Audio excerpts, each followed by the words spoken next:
we kept going on this road, and I saw on Google that it looked like we were not on the right road. So I was telling Greg, like, I think that we missed the turn, and he said, well, let me look. And so he's looking, and all of a sudden I see a nice opening here where we could do a U-turn.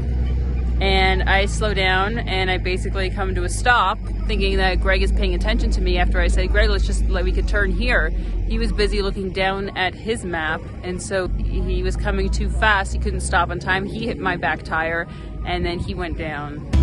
Moxie, Greg, and I are riding around the world to raise $100,000 for the nonprofit Girl Up. We're donating 10% of Roughly sales to the fundraiser and posting a new episode every week. It's a big dog on two wheels adventure for girls' empowerment. So follow along and please lend your support. Moxie and I, we have arrived at Lerma BMW to pick up my motorcycle, hopefully for the last time for a little bit. They were able to do a temporary fix. We're waiting for the guy to come out and give us more information. But then we'll be able to ride this to Torreon, where we got the piece delivered to us. I have the part. Thank you, New Century BMW of California. We are good to go. So now I'm just working out the situation with the BMW Motorrad here in Torreon to have them receive the bike and make sure that they know what needs to be done. And then hopefully within a day or two, we will be back to, I don't want to say normal, I want to say better than normal. It's an early Friday morning, and we are getting ready to leave so that we can get to Copper Canyon today. And one of the things that has been a problem for Moxie is she's been getting hot spots. And I think it's because, so she spends so much time on the motorcycle, she doesn't get a chance to really like groom herself. So then when we finally do stop for a few days to work, she's busy grooming herself all the time and causing hot spots, which is basically she's licking herself so much that her skin gets raw in certain spots. So we went to the Petco, and I was able to find this tea tree and oil soothing balm. Well, I had a nice little crash. What happened? Well, I don't know. End of the day, excited to get going, and we were just, leaving Petco and just a few more kilometers to get to our Airbnb, and just wanted to zip out of there and enjoying being on the bike and enjoying riding, and of course went over the metal grate that's sort of right there in the middle of the turn and had too much of a lean and started to low side and then corrected it and flipped the other way and high-sided. So I've come to this mechanic shop. Basically, they specialize in straightening things, generally due to crashes. And the guy banged both my cases back into shape, did a beautiful job. And I said, okay, senor, how much do I owe you? He said, no, nothing. I said, come on, please, you've helped me out a bunch. What can I pay you? He said, no, nothing. I mean, what do you do in these cases? It's huge generosity. I mean, I'm able to pay, I want to pay, but it's, his way of sort of paying it forward, or who knows. But it's really wonderful. It's something that we've experienced a lot of, specifically here in Mexico. And it always kind of leaves me a little bit taken aback, and I never quite know how to be gracious enough. Guy who just does this as a kindness. Mi nombre es Jorge Alberto Valderas González, me dicen El Gato, mi taller es de enderezado y pintura. Cuando gusten, aquí estamos para servirles. Just a quick time out to tell you how you can support the Go Roughly Around the World adventure for Girl Up. You can donate directly to Girl Up at goroughly.com/world-adventure. You can make a purchase at goroughly.com where 10% goes towards the fundraiser. Tell all your friends and family about it. And of course, like this video and subscribe to the channel. Thanks so much. Now back to the adventure. The idea will be is when she's up here in her cockpit, she won't be able to reach around and look at it. So I'm going to apply it when she's in the cockpit, and then hopefully by the time we stop by the end of today, she'll be feeling better.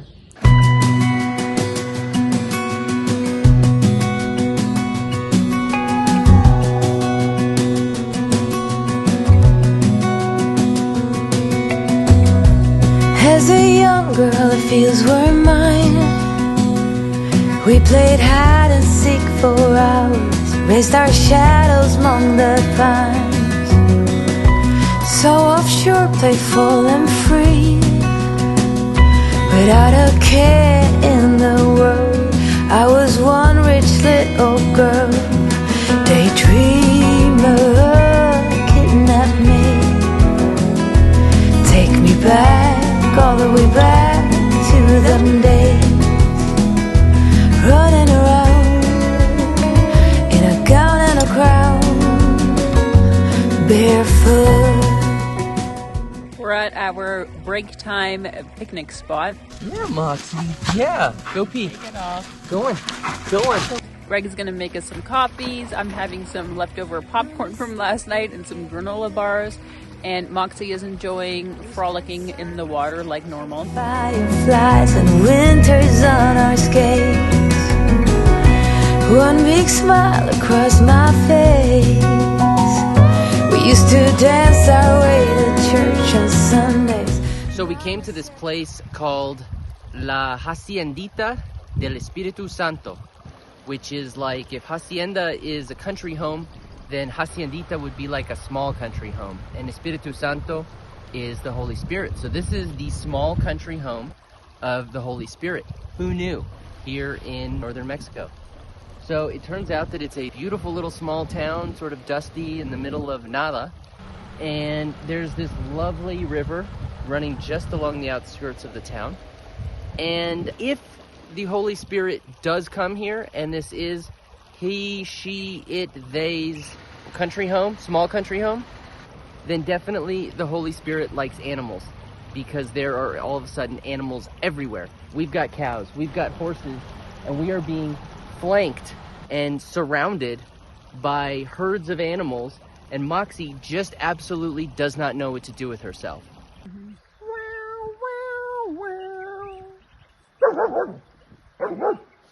Yep, our dog is always the first to draw. The first to draw bark. There are some horses further down, and they've been also enjoying the water. This is Moxie's equivalent of a drive-in movie theater. Yep, I shit in your general direction. The universal sign for disdain. Excellent tactical maneuver. Strike from between the motorcycles. Moxie, So we're gonna hang out here for a little bit, get a little bit of a breather, and I think we still have another 4 hours left till we make it to Huacochi. Moxie, lay down. Moxie, lay down. Lay down. There you go. Lay down. Moxie, lay down. Quiet.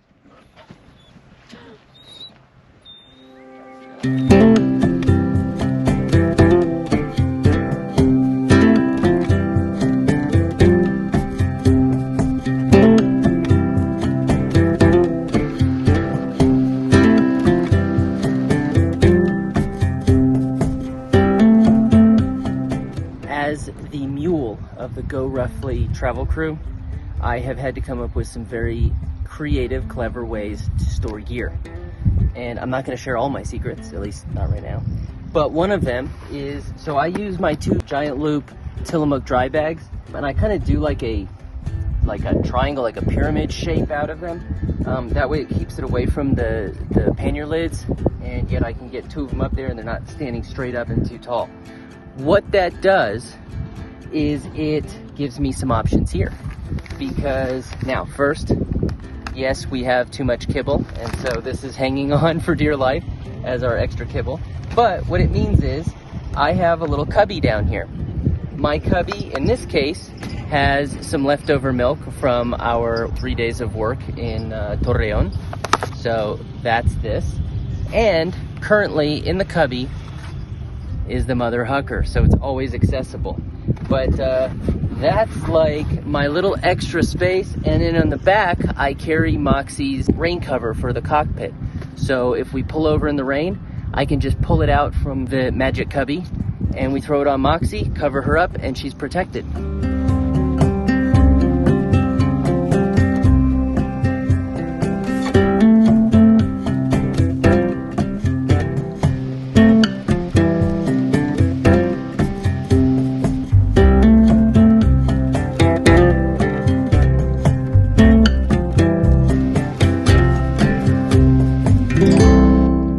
gem is my Atlas throttle lock from Atlas Throttle Lock.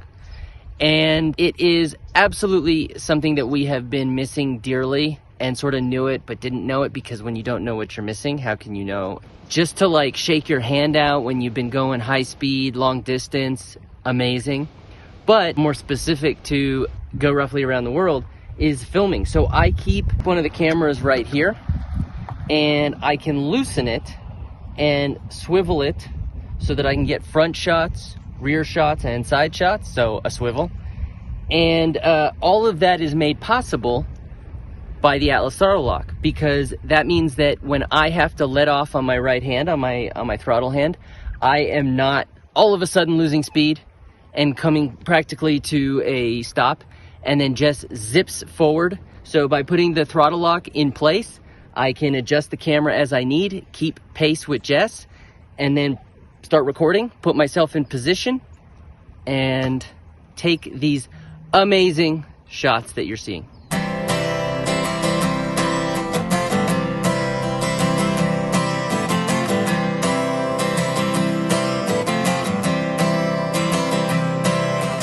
Walk me in the morning sun, tell me I'm a lucky one.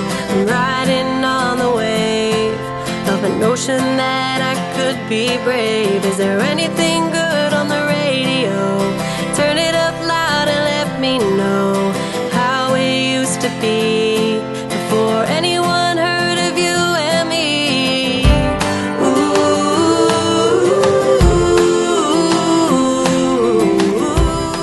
I noticed as we were coming, we kept going on this road, and I saw on Google that it looked like we were not on the right road. So I was telling Greg, like, I think that we missed the turn, and he said, well, let me look. And so he's looking, and all of a sudden I see a nice opening here where we could do a U-turn. And I slow down, and I basically come to a stop, thinking that Greg is paying attention to me after I said, Greg, we could turn here.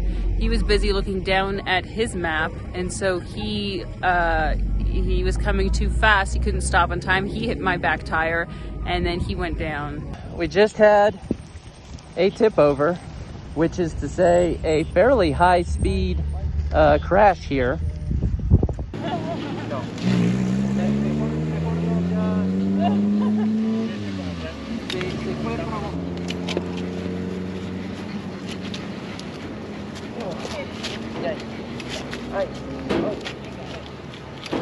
Actually, my second crash in 2 riding days. I feel completely silly, like, who the fuck stops like in the middle of the road? And I didn't mean it like that. I thought that he was paying attention to what I was saying, like we could turn here, and that he was looking up and seeing it.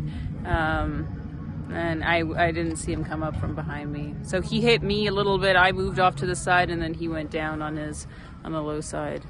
And yeah, that's what happened. We're in the outskirts of town here, so it is very dusty and sort of sandy on the road, and so that ensured that I did not have quite the tire grip that I needed, and I went sliding. Thank God he is okay. He's got a gash on his arm, and his case got a little beat up, and his Wolfman got beat up a little bit. We have just some adjustments that need to be done. We've got a jacket, a little scratch on the helmet, but really for like the speed I was going, I was in 3rd gear.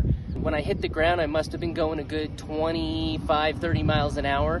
So it was a nice slide, and for all that, I mean, the crash bar did exactly what it's supposed to do. The case received the impact, and I really can't complain. I got lucky, and a couple of adjustments on the road here, and we'll be back on our way.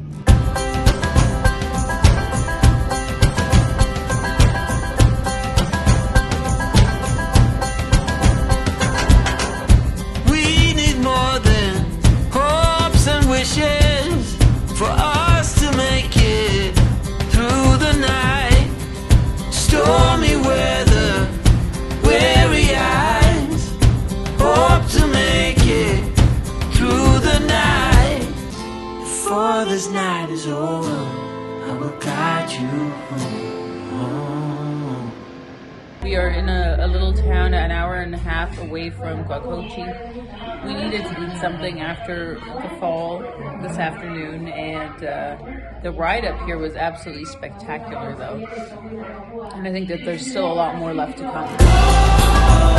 All this time you thought we'd never pay the price.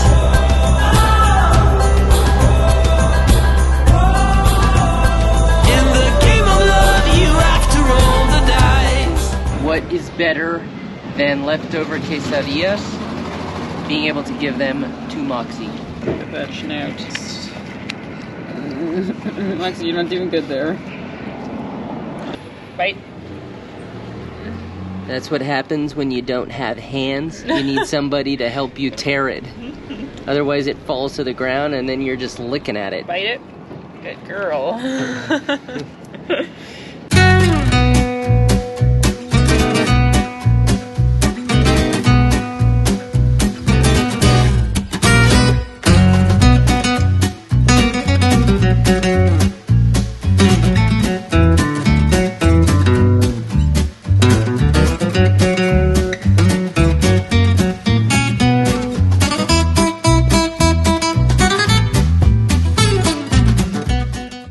Moxie is fast asleep. Her hotspot has dried out nicely, so I'm keeping an eye on it and make sure that there's no dirt or anything in it. I'll wash it again tonight and wash out her ears a little bit because they've collected a lot of dirt. So that's what's on my list for tonight. And Greg has some minor maintenance to do on his bike when we get to Guacochi, and he already found a place that hopefully is going to do it for him.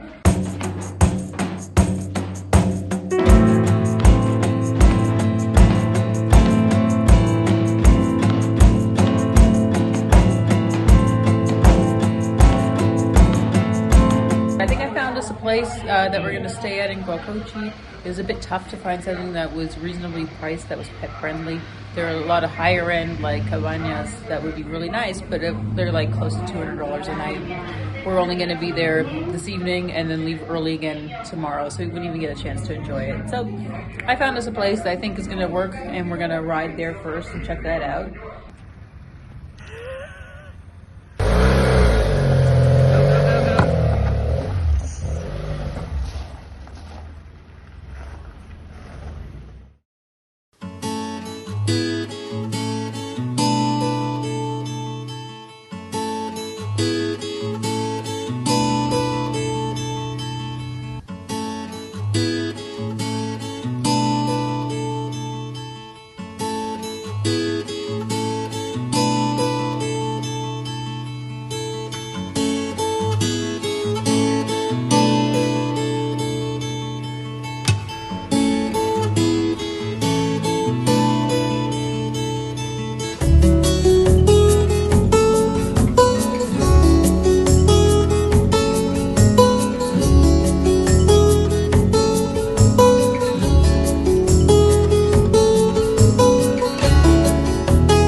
Greg, this is what happens in like the national parks in the States, where people are trying to take photos and they're on precarious places and they fall to their deaths. I think that you shouldn't do that. I'm here. Well, you better stay solid. If it collapses under me, send Moxie down with like one of those little like rum bottle things, one of those rum caskets to ease my pain while I'm broken down there.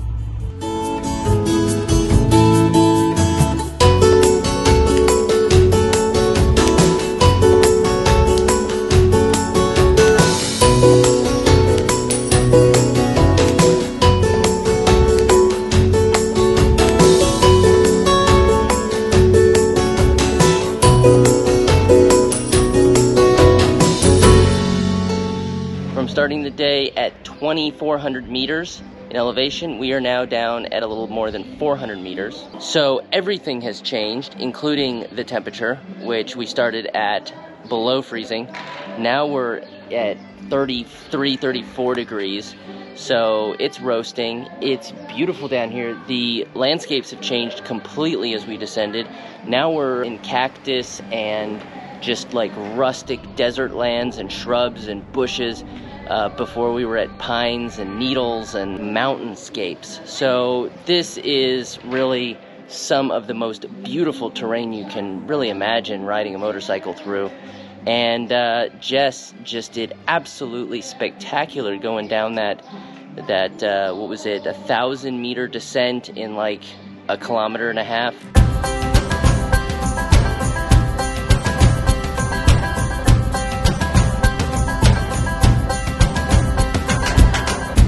We need more than hopes and wishes for us to make it through the night.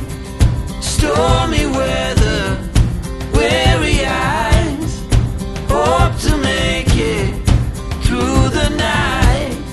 Before this night is over, I will guide you home.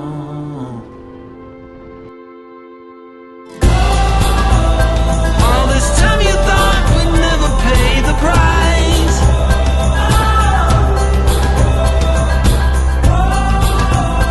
In the game of love, you have to roll the dice. My heart got 7 years to life.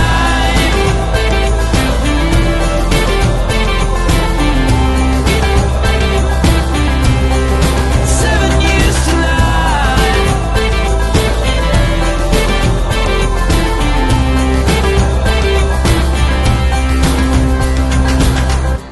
I've been told that time will heal all our wounds and our sorrows too. No more clouds, no more rain. I need sun to ease my pain. Before this night is over, I will guide you home. So this is Bato Pilas, and damn fine to be here. Just beautiful. So we pulled into town. We've been looking around, and it's this long stretch of town that just is like one or two streets that goes along the river, and you're just kind of following it along forever and ever. Nothing's open. We finally got to the town square, so just a little patience and you arrive. And here we are. Very little open, although there is some nice music playing. But we did come across this nice old lady who was sitting out front of her guest house and asking if we needed bathrooms, if we needed a place to stay. We said we didn't need a place to stay, but we do need food. And so she said she's gonna cook us something. The nice old lady made us some eggs and pineapple slices and tortillas and a couple of bottles of water. And now we are headed down to the river to eat it. And basically, she extorted us because when I asked her how much, which of course, you know, you should do at the beginning, but sometimes you just want to play loosey-goosey with it. She said 300 pesos, which is like 15 bucks. So this is a rich meal. This is a meal for kings and queens, and we're going to enjoy it that way. They have the river dammed up, and they are doing lots of construction, and so it is not the nicest, clearest, cleanest water in this particular section. So Jesse's been giving me non-stop shit about how much I paid for lunch because that I didn't bargain. And I was enchanted by the old lady. Wanted to, you know, she worked me, gave me exactly what I wanted, and then the whole lunch I had to feel bad because I overpaid. And now Jessica just throws 3 pesos per huevo, and she doesn't even bat an eye. I mean, it's huevo robbery, and she doesn't even think about it, and she doesn't see the irony, the connection that she just got totally played. Even worse, like probably 3 times worse than I got played. Just getting taken for all of our money, and then Jessica is making fun of me for it and not taking any responsibility for herself. What a shame. What a shame. Lack of, you know, self-awareness, really.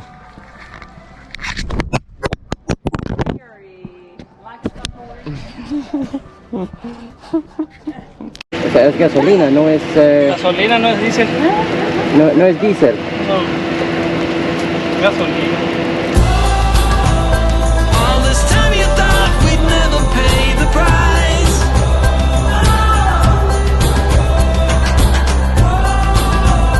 In the game of love, you have to roll the dice. My heart got 7 years to life.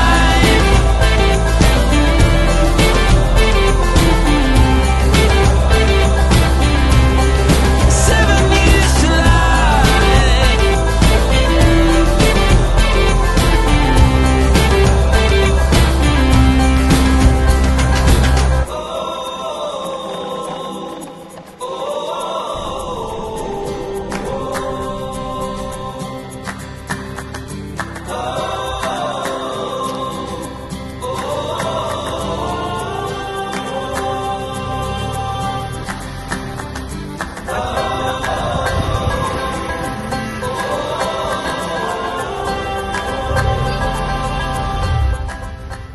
We have one motorbike nicely parked here at the sort of exit, if such a thing exists, of our wild campsite. And we have another one here that has basically thrown itself into this tree. We made it out of the heat and the desert at the bottom of Copper Canyon. We're back up at elevation about 2,400 meters or so. It's cool again, it's pleasant.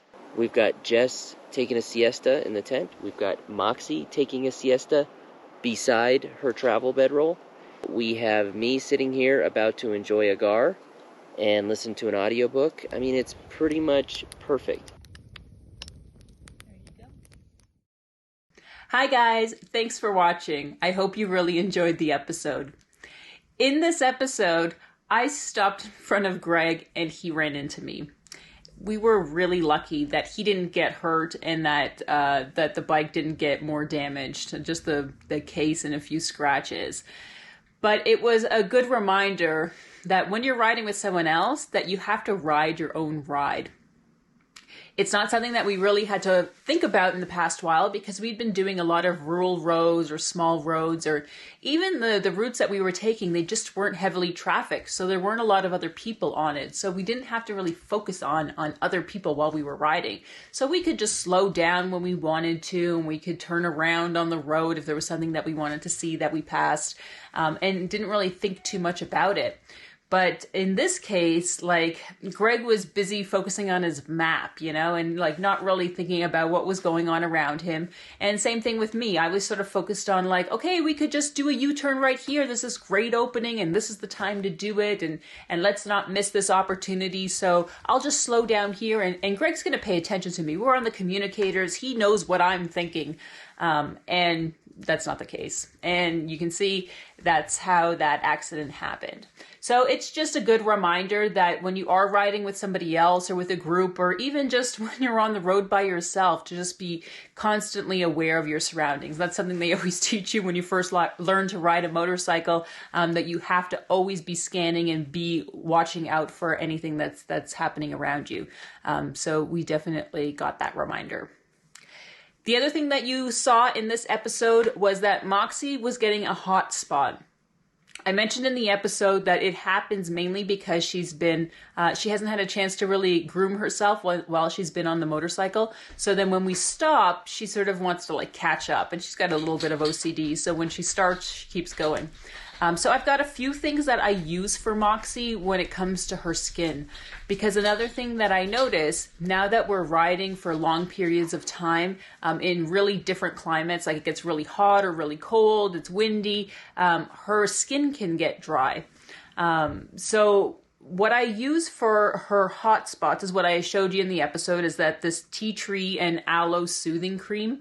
It seems to work really well, and what ends up happening is I apply it when she's on the cockpit, and what happens is the wind sort of dries it out and sort of creates a bit of a scab over the hot spot. And that way she can't go back and lick at it when we're off the bike. And it just helps all of the healing process, and she doesn't seem to really go after it once this has been put on. So this has been really useful.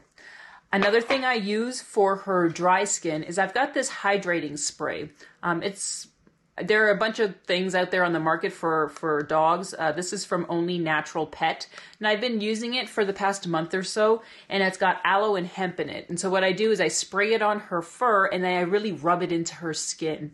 And that seems to help with the dryness aspect that she had been getting. The reason why I know that she's dry is that she's been scratching a lot more. So this is something that I've been using pretty much every day. Once we get off of the bike, I spray it on her, rub it in, and it really calms her down. And I think that the aloe is a key thing there. I'm not sure what the hemp really does, but the aloe seems to be a key thing for dogs and humans for helping to relieve that itchiness. The other thing for Moxie is for her snout. So she's got a really big snout, and it's a moist snout.